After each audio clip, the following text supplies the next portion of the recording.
আমি যখন বারবার কল করে ভালোবাসি ভালোবাসি বলতাম, তুমি বলতে অতিভক্তি কিন্তু চোরের লক্ষণ। তাই আমি অতিরিক্ত কথা বলা বন্ধ করলাম। আমি যখন কথা বলতে চাইতাম, সময় দিতে বলতাম, তুমি বলতে সময়ের দাম দিতে শেখো।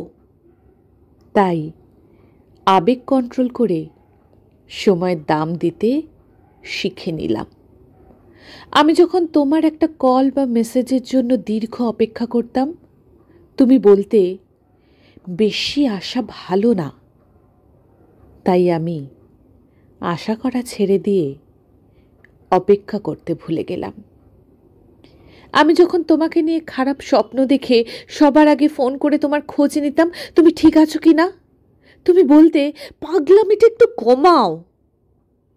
নিজেকে তাই সুস্থ মস্তিষ্কের মানুষ হিসাবে গড়ে তুললাম। আমি যখন না খেয়ে অপেক্ষা করতাম এটা জানার জন্য তুমি খেয়েছো কি না, তুমি বলতে এত ন্যাকামি ভাল লাগে না।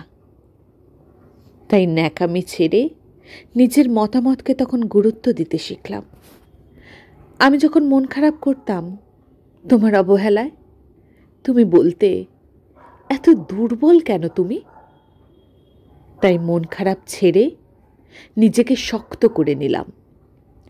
কিছুদিন পর তুমি যখন চলে যেতে চাইলে, আমি বললাম যেতে পারো, আটকাবো না। তখন তুমি বুঝতে পারলে আমি বাস্তবতা শিখে গেছি। হ্যাঁ, তুমি আমায় অনেক কিছু শিখিয়েছ, এর জন্য ধন্যবাদ।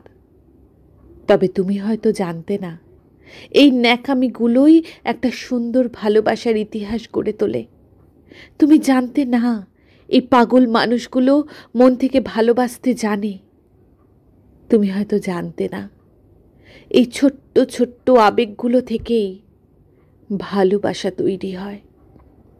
তুমি হয়তো জানতে না, আমি ভালোবাসি বলেই আমার অতি গুরুত্বপূর্ণ সময়টুকু তোমায় দিতাম।